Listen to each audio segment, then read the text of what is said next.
I decided to make Nutty Brioche Fudge rolls. I first off started by melting butter into a pan. These are great for breakfast, very light, sweet and tasty. And then I added in milk. I then sprinkled in the yeast into the milk mixture and mixed everything together.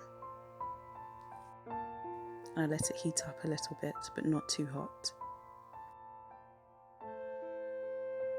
In a separate bowl, I added in the eggs, sugar and salt, and I mixed everything in together.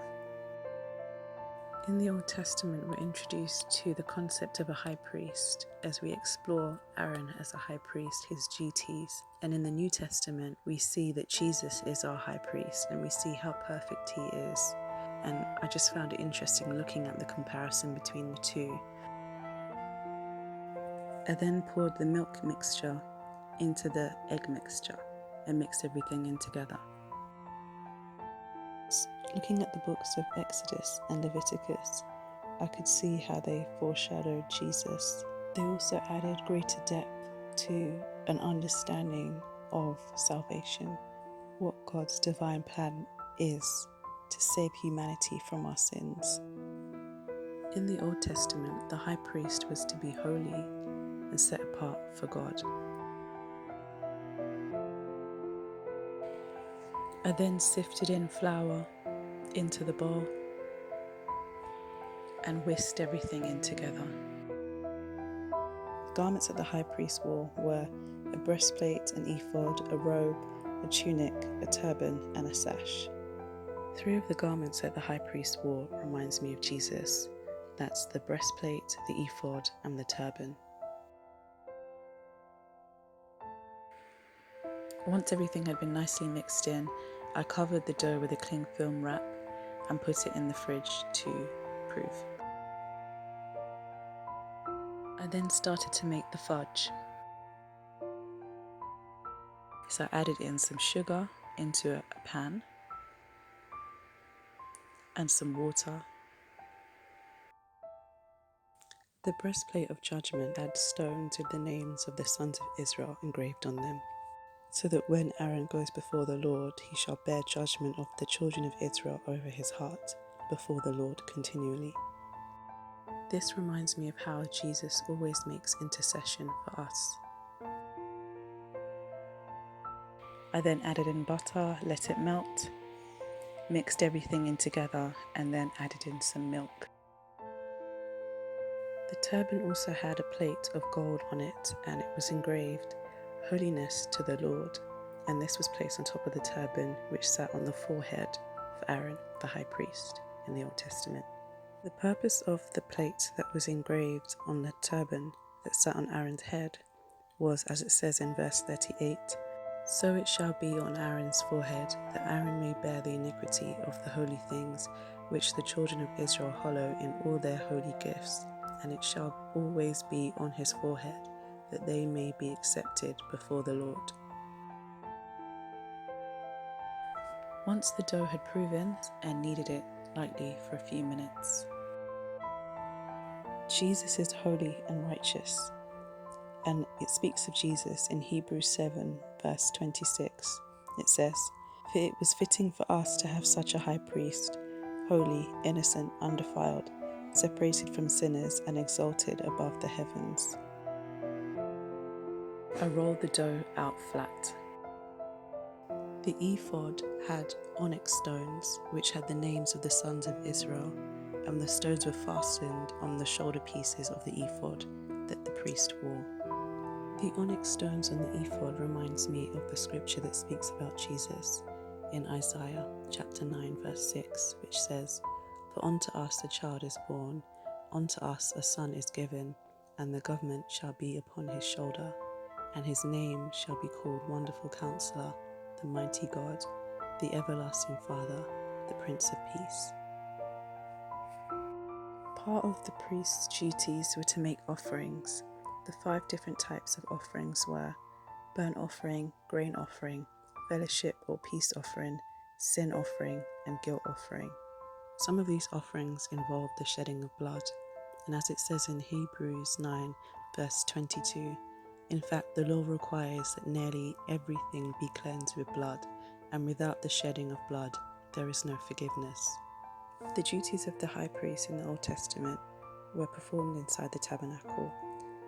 The first part of the tabernacle had the lampstand, the table, the showbread, which was called the sanctuary, and behind the second veil, part of the tabernacle was called the Holy of Holies. The Holy of Holies was covered with a veil, and inside the Holy of Holies was the Ark of Covenant.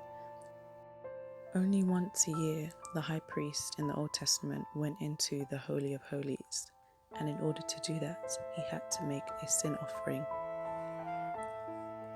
For the sin offering, he had to cleanse his body with water. He would then take 2 goats and cast lots for the 2 goats, and then decide which one would be the sin offering and which one would be the scapegoat. Aaron started off by slaughtering the bull and then taking burning coals and fragrant incense behind the curtain. Aaron then took bull's blood and sprinkled it 7 times on the atonement cover. To the goat for the sin offering, he slaughtered that, and then he sprinkled the blood of that goat 7 times on the atonement cover. This was to make atonement or amends for the most holy place because of the sins of the people and of Aaron.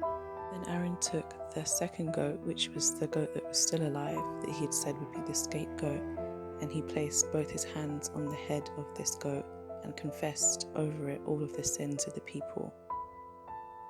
And then he sent the goat away into the wilderness as a scapegoat. Then Aaron washed himself with water, put on his regular garments, and then sacrificed the bull and the goat for the burnt offering. Remember how Aaron put his hands on the head of the goat and confessed the sins of himself and the sins of the people before the goat was sent off as a scapegoat into the wilderness? Well, Isaiah 53 speaks of Jesus and how he bore our sins upon himself. Isaiah 53 verses 2 to 12 says, "For he shall grow up before him as a tender plant and a root out of dry ground. He has no form or comeliness, and when we see him, there is no beauty that we should desire him. He is despised and rejected by men, a man of sorrows and acquainted with grief. And we hid, as it were, our faces from him. He was despised, and we did not esteem him. Surely he has borne our griefs and carried our sorrows, yet we esteemed him stricken, smitten by God, and afflicted. But he was wounded for our transgressions, he was bruised for our iniquities. The chastisement for our peace was upon him, and by his stripes we were healed. All we like sheep have gone astray. We have turned every one to his own way, and the Lord has laid on him the iniquity of us all. He was oppressed and he was afflicted, yet he opened not his mouth. He was led as a lamb to the slaughter, and as a sheep before its shearers is silent, so he opened not his mouth. He was taken from prison, from judgment, and who will declare his generation? He was cut off from the land of the living. For the transgressions of my people he was stricken. And they made his grave with the wicked, but with the rich at his death. He has done no violence, nor was any deceit in his mouth. Yet it pleased the Lord to bruise him. He has put him to grief. When you make his soul an offering for sin, he shall see his seed. He shall prolong his days. And the pleasure of the Lord shall prosper in his hand. He shall see the labour of his soul, and be satisfied. By his knowledge my righteous servant shall justify many, for he shall bear their iniquities. Therefore I will divide him a portion with the great, and he shall divide the spoil with the strong, because he has poured out his soul unto death, and he was numbered with the transgressors, and he bore the sin of many, and made intercession for the transgressors." So we've seen how Jesus is our high priest. and how he is the perfect high priest who not only offered a sin offering to make us righteous before God, but who offered himself as a sin offering to cleanse us of our sins and make us righteous before God. We'll explore more about Jesus as our high priest in part 2. I hope you've enjoyed the video. Thanks for watching. Bye.